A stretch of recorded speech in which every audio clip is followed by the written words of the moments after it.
arī ar visu sirdi varu teikt, ka es ļoti mīlēju Rīgu, man patika savs darbs un sava dzīve Rīgā. Tā kā es noteikti nebūtu apzināti spērus tādu soli, ka es gribu pārvākties kaut kur uz kādu citu pilsētu. Vienkārši bija sajūta, ka Rīgas ir pietiek, ka gribās prom. Un tad mēs domājam, uz kurieni prom, kādi ir tie varianti. Un patiesībā jau varianti ļoti ātri izkristalizējās tas, ka tā ir Liepāja, jo mēs abi gribējām, mani vilka Kurzeme un manu vīru vilka Kurzeme. Tad es teicu, ka es dodu Liepājai iespēju, nevis ka Liepāja dod iespējas. Man bija tā sajūta, ka es tā kā kaut kur nolieku to savu arī tiešām labo dzīvi. Man līdzīgi kā Silvai arī patika ļoti savs darbs Rīgā. Tur bija jāsaslēdzās tiešām lietām, lai es atbrauktu uz Liepāju, pārceltos uz Liepāju. Es ļoti cerēju, ka izdosies, bet tāpat laikā, protams, es biju gatava arī, ja nu kas, tad vienmēr var arī atgriezties. Un arī mana vecā darba vieta. Tā kā, man bija tā sajūta, ka man ir iespēja, kur atgriezties atpakaļ, ja es tā izlemju. Ja nepūš augsts vējš no jūras, tad es ļoti bieži uz darbu eju vai braucu gar jūru. Un ikreiz, kad es to daru, ak, Dievs, cik forši. Tāpēc esmu Liepājā. Liepāja ir pilsēta starp ezeriem un jūru, un tu vari vakarā skatīties saulrietu jūrā, no rīta saulēktu ezerā. Pēdējos gados arvien biežāk dzirdam stāstus par cilvēkiem, kur apzināti izvēlas pamest galvaspilsētu un pārcelties uz dzīvi reģionā, meklējot mieru, jēgpilnāku ikdienu un labāku dzīves kvalitāti. Šodien esam Liepājā, lai par šo izvēli runātu ar divām sievietēm, kuras pirms vairākiem gadiem no Rīgas pārcēlās uz dzīvi šeit. Sarunā piedalās Santa Margeviča, Liepājas domas priekšsēdētāja padomniece komunikācijas jautājumos, un Silva Vucena, Liepājas bibliotekas vadītājas vietniece. Saruna notiek Liepājā, skaistajā Promenāde hotela, un to vadu es, Inga Akmentiņa Smildziņa, no Latvijas vecāku organizācijas. Es sāksim pavisam vienkārši ar jūsu stāstiem. Kad un kāpēc jūs nolēmāt no Rīgas, no galvaspilsētas ņemt un pārcelties uz Liepāju? Visu savu dzīvi pārcelt uz Liepāju. Santa, ar tevi sākšu.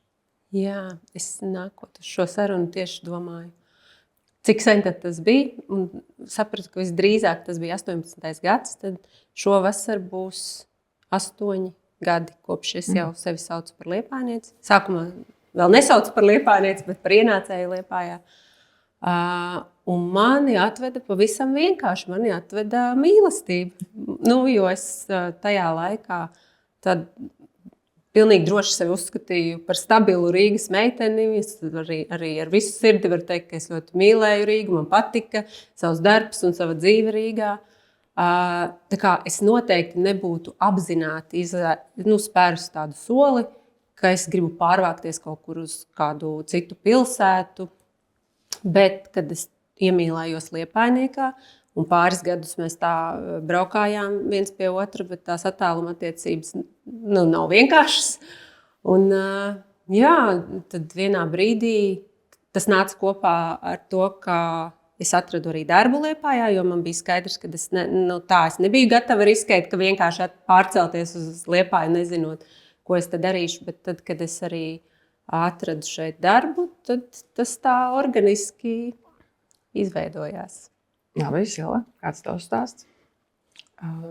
Savā ziņā līdzīgs, bet tāpat laikā ļoti atšķirīgs, jo es arī sevi ļoti uzskatīju par rīdznieci. Es 15 gadus nodzīvoju Rīgā.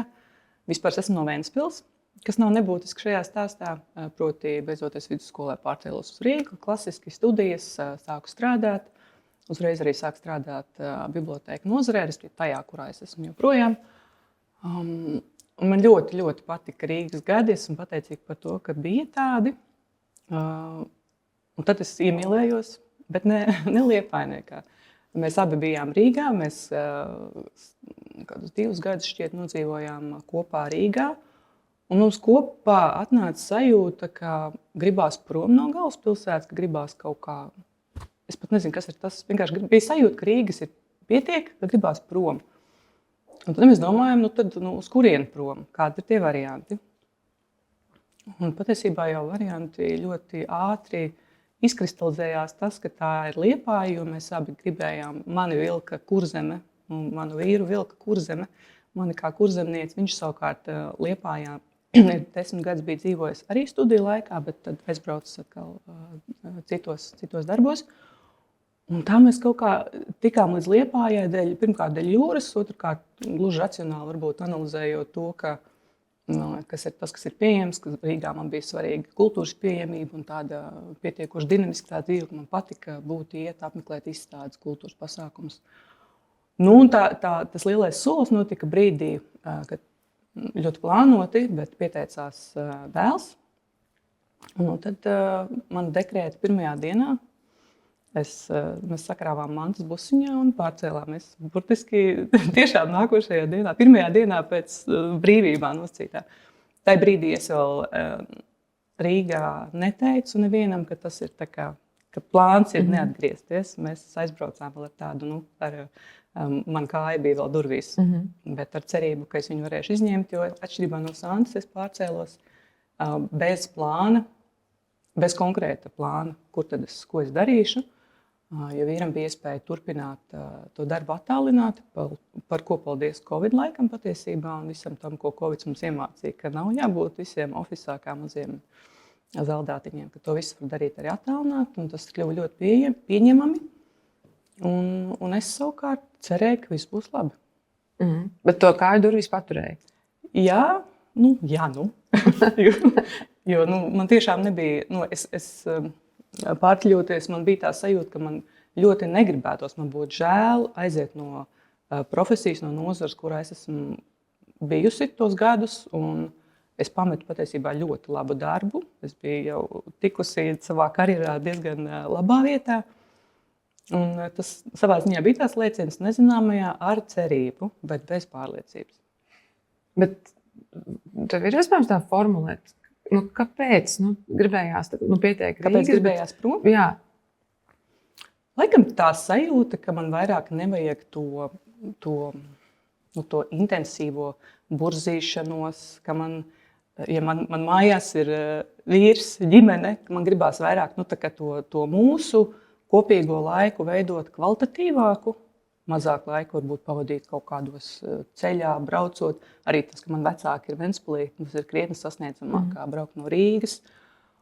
Kaut kā tā sajūta, ka gribās varbūt sabremzēties un negribās vairs to lielo mutuli, gribās tādu to mājīgāku sajūtu arī savā ikdienā.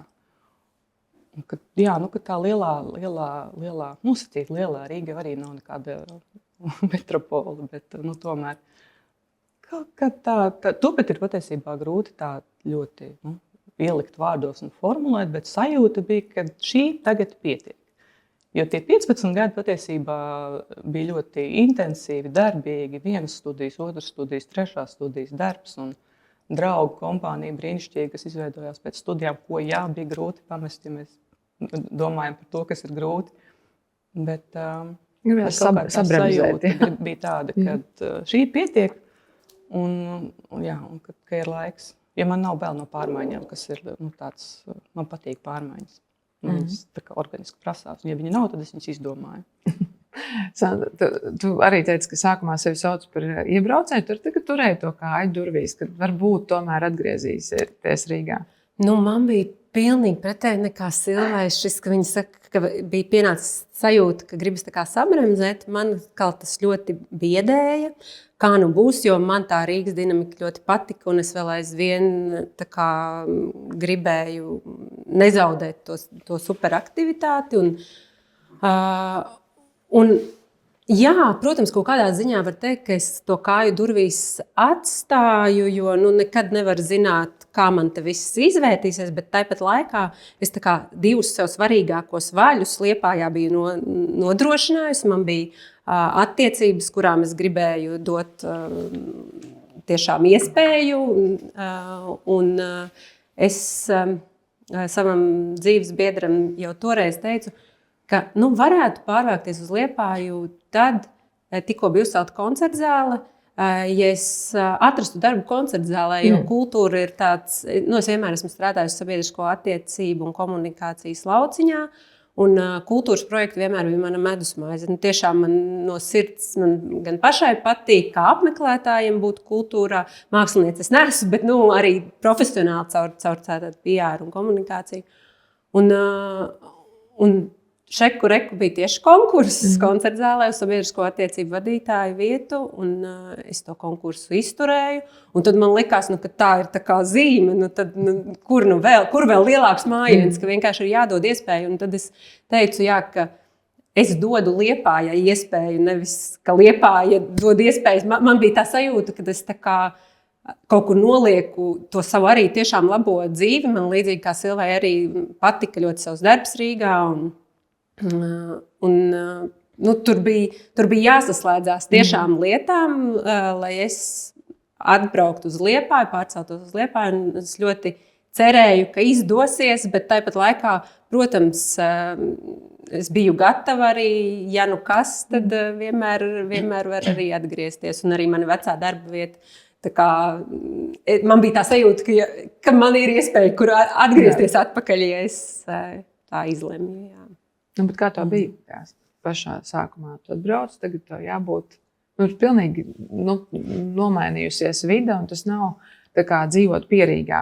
Kad tu gribi, tu aizskrien uz Rīgas kafejnīcu. Tā ir tāda pilnīgi cita pasaule. Jā, tieši tas man arī biedēja, jo līdzīgi kā Silva teica, man visvairāk tieši draugi, kas man ir vēl aizvien tuvākie draugi, man ir Rīgā.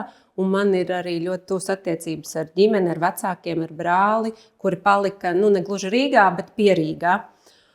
Un no tā es arī baidījos, ka tie tomēr tur ir gandrīz 300 kilometri mums starpā, un tas vēl aizvien ir palicis tāds mīnusiņš. Tiešām, ka man pietrūks, ka tu vari vienkārši vakarā aizbraukt ciemos bez īpašas pieteikšanās un plānošanas un loģistikas. Bet ja nemaldos, tad, kad es pārcēlos tajā vasarā, man bija kaut kādas nedēļas vai mēnesis, kas man bija vienkārši atvaļinājums, kad es iekārtojos. Es pārcēlos pie sava drauga, un tad viņš arī ir kultūras cilvēks. Un kaut kā ļoti organiski, man liekas, tā kultūras vide, kas te Liepājā ir gana spēcīga, teātris un koncertzāle un orķestris.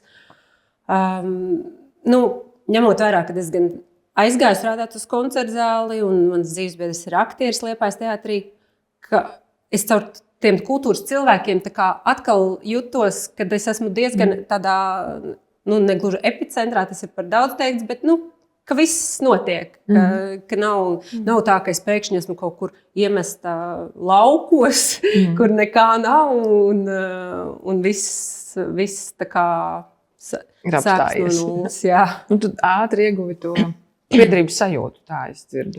Jā, laikam, ka tā varētu teikt, ka caur manu darbu un caur dzīvesbiedru diezgan ātri sajūtos, ka Liepāja mani pieņem. Kāda tā bija, Silva, tā pirmie iedzīvošanās laiks? Varbūt, ka sajūta, jā, tas man tiešām pietrūkst. Ar to jāsadzīvo. Viegli nebija, bet pandēmija. Viss bija apstājies. Arī Rīgā man ik pa laikam sev bija jāatgādina, ka viss ir apstājies ne tikai šeit, tas ir apstājies visur. Un tajā brīdī tie pirmie 2 gadi, respektīvi bija vēl, man dēls piedzima janvārī, mēs pārcēlāmies oktobrī. Tie pirmie mēneši vēl to lielo punci un iedzīvošanos, iekārtošanos, un tad piedzimst mazais, tad vienkārši viss cits neeksistē un nav svarīgs arī. Un man bija labi, kur es esmu, viss ir pieejams, ārsti pieejami un viss ir par rokai. Un tā varbūt kaut kāda tā nejušanās vietā īsti nebija dēļ tā, ka man bija citas aktualitātes vispār, kas, man liekas, ka tas nebūtu atkarīgs no vietas, kur es esmu. Es jūtos labi. Varbūt dēlam augot lielākam, biežāk iezagās tā kaut kāda vientulības sajūta, un tas, ka tie mani cilvēki ir tālu, draugi. Bet tas kaut kā pagāja, un tā pandēmija patiešām to kaut kā tā mīkstināja un lika saprast, ka tas tā ir. un tas kaut kā ir jāpieņem. Un tā piederības sajūta neveidojās noteikti tik strauji. Ja pirmos gadus es Liepājā iepazinu, ejot stumjot bērnu ratus, krustu šķērslu, visus sīkumus. Mācoties ielu nosaukumus. Mācoties ielu nosaukumus, jā, lasot ielu nosaukumus un skatoties, kur kas atrodas.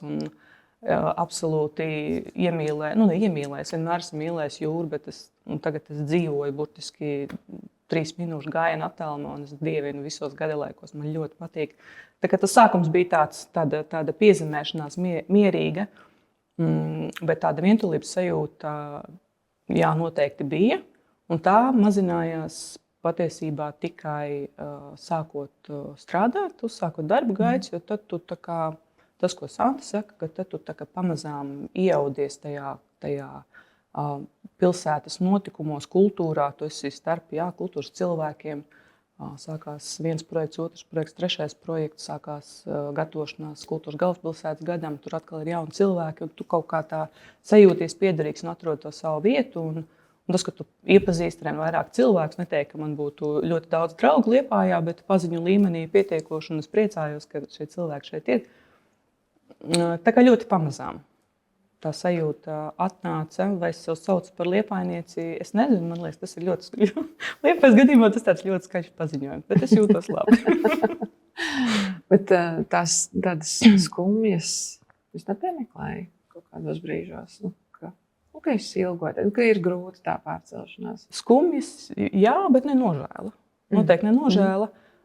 Skumjas, ilgas pēc kaut kādām konkrētām lietām, pēc attiecībām ar draugiem. Tos, laikam, visbiežāk piesaukt draugus.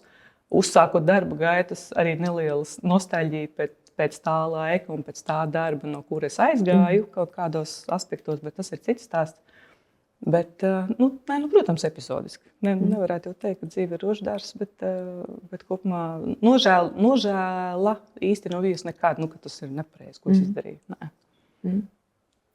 Kaut kā laikam līdzīgi arī nožēla noteikti nē, skumjas, protams, un it sevišķi, man liekas, tajā sākuma laikā, kad tu caur tiem pašiem sociāliem tīkliem vai saziņu ar saviem draugiem redzi, ka tur tas notiek, un tad, ja es būtu tagad, kur es nepiedalos, tieši tas fear of missing out, tu tā kā arī redzi, kur draugiem kaut kādi pasākumi, ja es būtu Rīgā, es tur noteikti būtu, bet šajā gadījumā tās man ir 3,5 stundas tur, 3,5 atpakaļ. Ja es esmu strādājošs cilvēks, tas vienkārši fiziski nav iespējams tādā darbdienas vakarā aizskriet un būt. Bet man liekas, ka man druscīt vieglāk nekā Silvai tas, ka es atnācu jau gatavās mājās, kur dzīvoja mans dzīves draugs, un uzreiz arī pēc maza brītiņa uzreiz sāku strādāt, ka man bija tā kā tie gatekeeperi, kas tiešām palīdzēja te justies aizvien vairāk kā mājās. Un arī tas, ka, jā, it kā, protams, no Rīgas Liepāja ir tie 230 km un 3,5 stundas ceļā, bet tomēr, sevišķi, kad es pārvācos, sākumā, tagad es arī esmu mamma, bet tad es vēl nebiju. Un tad brīvdienās varu iesaisties mašīnā un arī aizbraukt, kaut vai uz tām 2 dienām. Un tad vēl ir tā, ka vienā brīdī tu jau sāc izvērtēt, ka patiesībā tādā laika ziņā tas ir gandrīz tas pats, kas iesaisties lidmašīnā un aizbrauks uz Berlīnu vai kādām tuvākām Eiropas pilsētām. Un tad, kad tev tiešām pietrūkst vēl kaut kāds tāds lielāks mutuls, tad, protams, tas ir plānoti, bet tu tikpat kā no Rīgas, tu vari arī aizbraukt no Liepājas kaut kur un sajusties atkal zirgā. Bet tu nemēģināji savu vīru vilināt, tomēr varbūt dzīvojam Rīgā? Mēs par to runājām, bet es ļoti ātri sapratu, ka tur nebūs. Jo viņam tā kā grūti saprast, ko var tik ļoti mīlēt Rīgā. Viņš tādā ziņā ir laikam Liepājas patriots, un plus viņš ir aktieris, un tas ir ļoti sarežģīti. Tur tā citādāk tas darba tirgus strādā. Tas nav tā kā, ka tu vienkārši uzraksti uz vakanci atsaucies un izturi konkursu un aizej uz citu darba vietu. Un tad, kad viņš bija tas, kurš man atsūtīja to sludinājumu uz koncertu zāli, tad tas man jau bija tāds signāls, ka viņam arī acīm redzot tiešām gribās, lai es te esmu. Un man likās, ka viennozīmīgi man tas būs vienkāršāk. Plus, es vēl kā tagad, tas man tā vecs joks, ka es esmu laimīga, ka es neiemīlējos Daugavpils teātra aktieriem. Jo tad es nezinu, vai es tā kā tiešām tik labprātīgi būtu pārcēlusies. Bet tagad, es ar tādu atvērtu prātu, ka es došu iespēju Liepājai, un tad jau redzēs, nekas jau nav akmenī iecirsts, vienmēr var mainīt dzīves plānus. Mīlestība var izdarīt daudz, vai ne? Jā, tieši tā. Par tādām jaukajām lietām. Es esmu tā kā pieķērši, Liepāja var dot to, ko nevar dot citas pilsētas, vai tāpat Rīga, no kuras jūs aizbraucāt prom. Jā, daudz. Piemēram.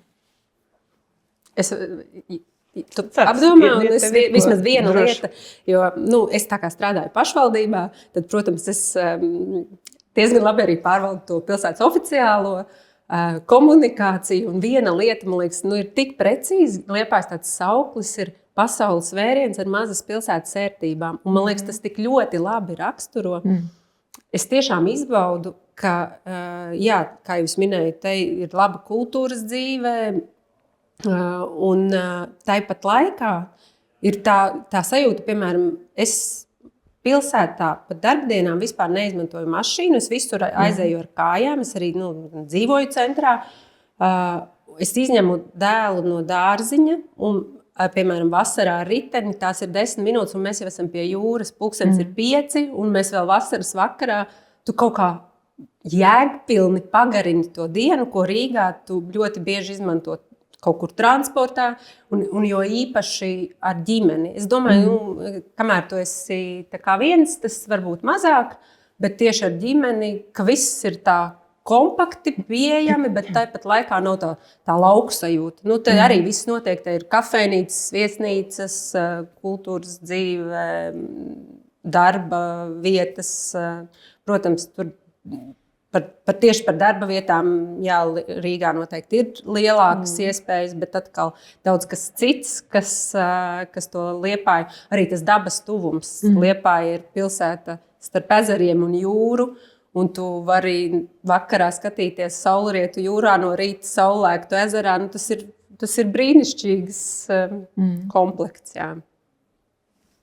Ļoti piekrītu, kad tu pieminēji to 10 minūtes līdz jūrai, es ļoti spilgti tagad man ir prātā viena lieta, ko es regulāri apzinos, cik šis ir nenormāli forši, ka es tā varu.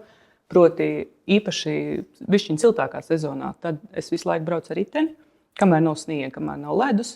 Un, ja es braucu ar riteni, tad gandrīz katru rītu, ja vien nav briesmīgs laiks, es ļoti vēroju vējvirzienu, kas man nekad dzīvē nav bijis svarīgi, bet ja nepūš augsts vējš no jūras, tad es ļoti bieži uz darbu eju vai braucu gar jūru. Un ikreiz, kad es to daru, ak, Dievs, cik forši, tāpēc esmu Liepājā.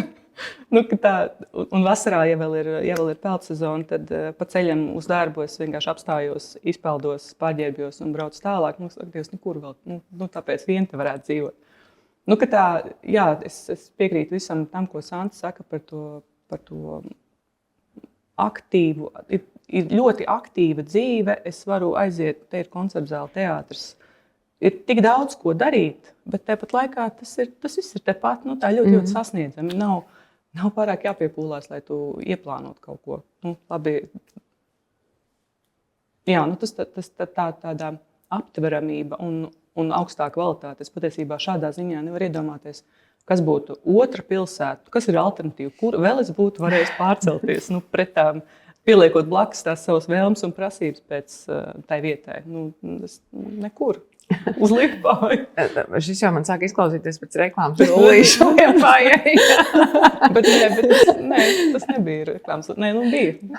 Ko var darīt, ka te tik labi? Tā ir. Un Liepāja, un man liekas, ka tas arī ir tāds turistu mīts, bieži dzirdēts teikums, šī jau ir vasaras pilsēta, kurorta pilsēta.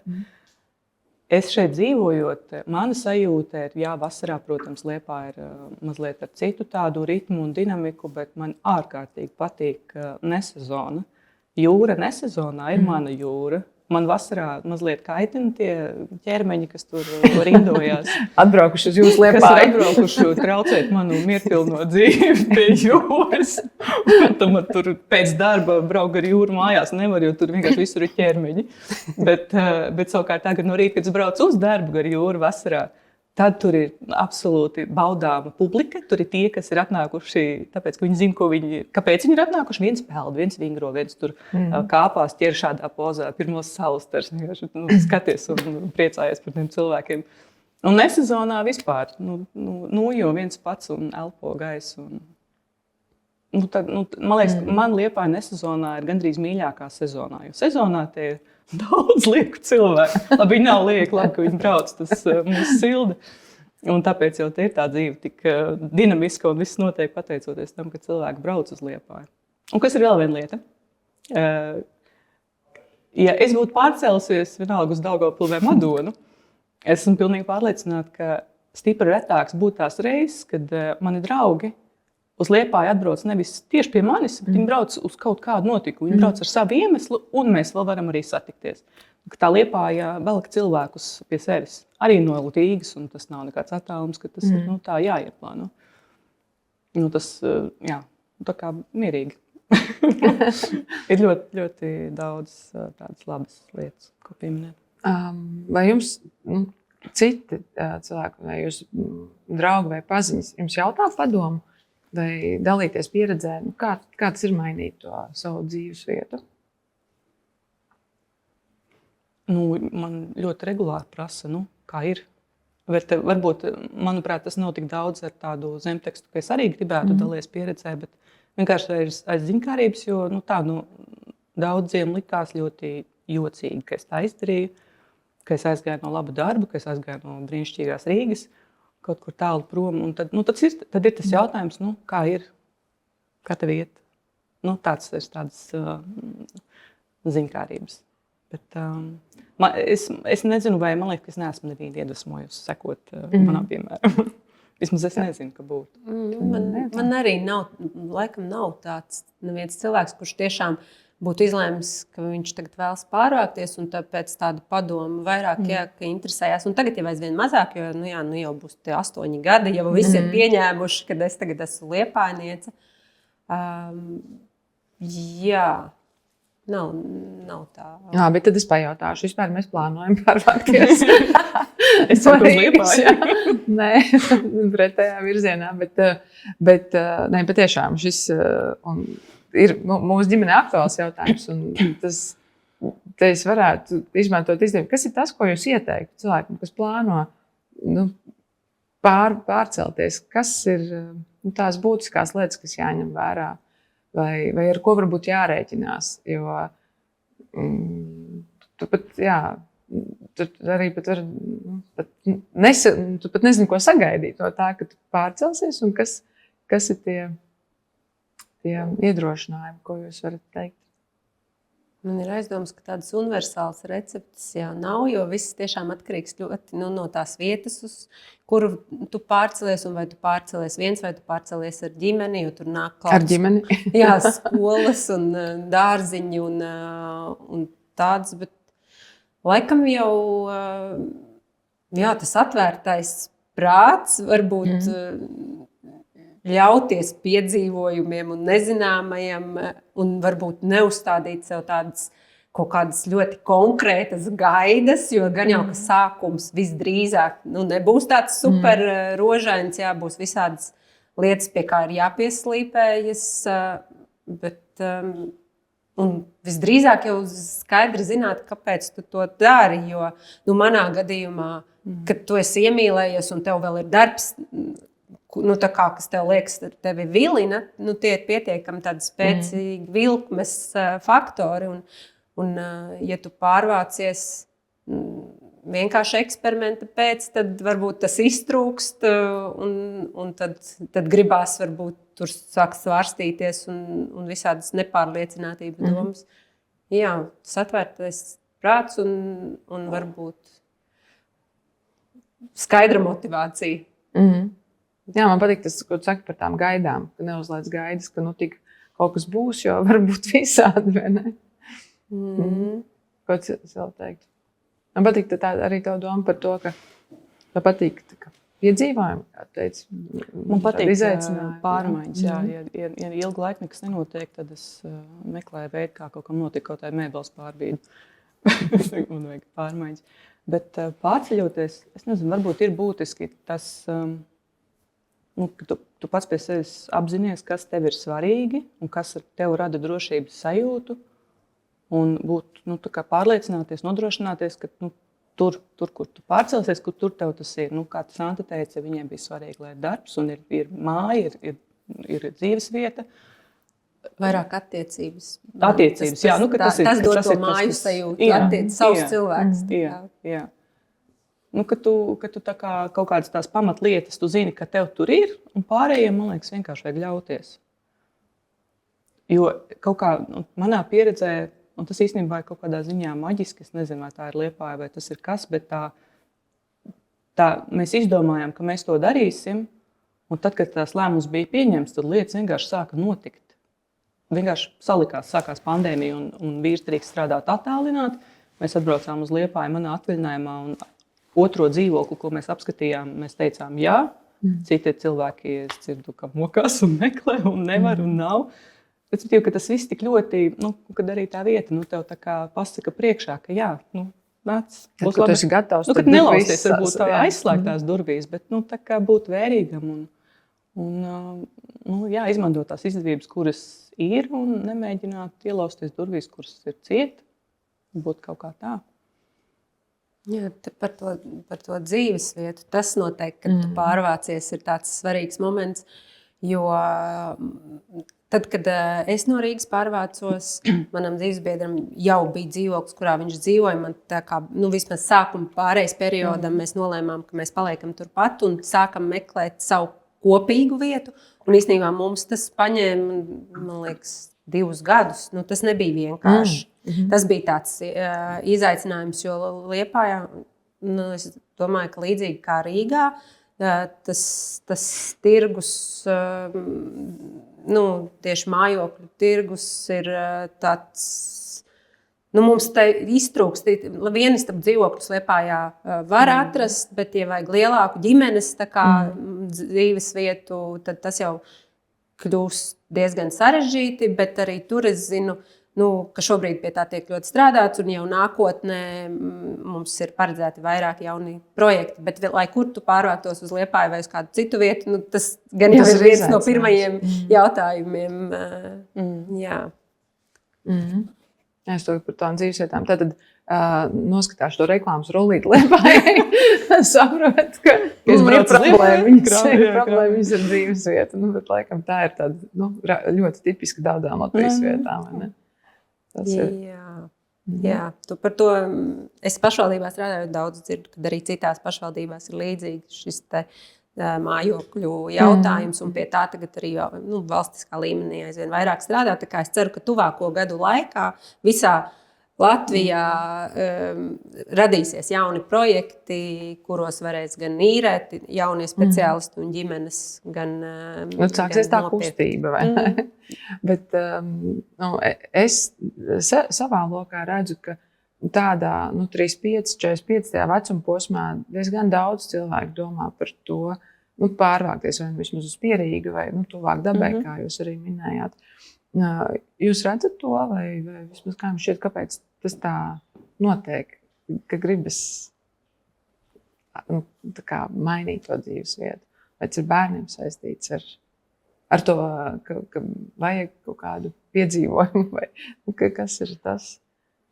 Bērni noteikti ir aspekts, kas arī mūsu gadījumā tā sajūta, ka šeit mēs dēlam varam nodrošināt labāku dzīvi kā Rīgā. Ja mēs protams, Rīga arī atkarīgs no tā, kurā mikrorajonā tu dzīvo. Tas ir pilnīgi cita Rīga, vai tu esi centrā vai kaut kur citur. Un bērni noteikti ir tas, un tas pat ir bieži, tas nav mans teikums, kā cilvēki izvēlās patiešām braukt uz laukiem, lai bērns dzīvotu dabā un varētu skriet ar basām kājām pa pagalmu. Labi, varbūt to mēs nevaram, bet 3 minūtes līdz jūrai un pasas kājas aiziet. Bet bērni noteikti ir tas aspekts, un tas, tas, kas man bija tā sajūta par to, ka gribās sabremzēties, un kad ir tas vecums, kurā tu tikko sācis studēt, kurā tev viss ir jauns, dzīve mutuļo, un tev gribās būt tajā mutulī, tev gribās darīt, piedzīvot, mesties iekšā visos izaicinājumos pēc kārtas. Un, protams, ka Rīgā tā dzīve ir aktīvāka, tās iespējas ir vairāk. Bet tad, kad tu esi izšāvies uz visām pusēm, kaut ko pamēģinājis un saprati, kas tad ir tas, kas ir tev, tad varbūt vairāk, tad var tā kā koncentrēties un atrast to vietu, kurā tad būt. Un būt par to, kas tu esi sapratis, ka tu esi. Un to mierīgi var darīt arī Rīgā. Ka tas mutuls un tā Rīgas pieredze ir ārkārtīgi svarīga un forši, ka viņi bija pilnīgi noteikti. Man arī liekas, ka tie divi galvenie faktori varētu būt tie, kas aicina pārmaiņām ģimenes dzīve, jo tur tad uzreiz parādās citas tās vajadzības un ikdienas gaitas. Un es ļoti daudz dzirdu no saviem draugiem, kas man ir Rīgā, kas ir jaunie vecāki, līdzīgi kā es, ka visas tās izvedāšanas pa pulciņiem ir traģiski, ka tev par šoferi jāstrādā apmēram, kamēr vēl bērns vēl nevar pats. Un tas ir vienkāršāk. Jo ir tuvāk? Jo ir tuvāk un... labi, pirmajā klasē tu vēl nevari laist vienu pašu, bet pēc tam jau, ja ne ar kājām, tad ar sabiedrisko transportu. Tas Rīgā arī var ar sabiedrisko transportu, bet bieži vien tie attālumi ir daudz lielāki. Un otrs, ka vienkārši jau mums pieaugot, mainās kaut kādas tās vērtības un vajadzības. Un man laikam, tad, kad es pārvācos, tad man bija 30 apmēram. Jā, man liekas 30. Un tad es vēl nebiju tā ar prātu. Tas nenobrieda manī iekšā, ka es gribu pārvākties. Es noteikti paietu vēl gadi, vismaz 5, kad es varbūt skatītos, ka varētu arī no Rīgas kaut kur pārvākties. Iespējams, jā. Bet tur apvienojas, man liekas, gan tādas emocionālas vērtību lietas, gan arī ērtības. Vienkārši kā visai ģimenei ir ērtāk un labāk. Tā noslēdzošais varētu kādu vēlējumu teikt ģimenēm, kuras tā domā vēl svārstās, tad kur mums tagad palikt un veidot to savu sazemējumu. Lai brauc tik šurp uz Lietuvā. Varbūt par to atvērtību. Jā, nekas, man liekas, mums jāmācās ar kaut kādu vieglumu. Protams, ir viegli teikt, ar ģimeni pārvācies šomēnes te un citu mēnesi tur, bet dot to iespēju. Un, ja tu esi ar tādu atvērtu prātu, gan Silvas, gan mana pieredze rāda, ka viss saslēdzas vienā brīdī un galvenais spērt to soli. Un tad jau noteikti, ka viss būs saliksies pa vietiņām. Jā, Silva, to pēdējais noslēdzošais vārds. Grūti teikt noslēdzošo vārdu, jo es ārkārtīgi piekrītu tam, ko Santa saka. Jo, ja ir sajūta, ka vajag darīt, tad ir jādara. Tādās bailēs un šaubās. Un pēc tam labāk ir nožēlot to, ko tu esi izdarījis, nekā tas, ko tu neesi izdarījis.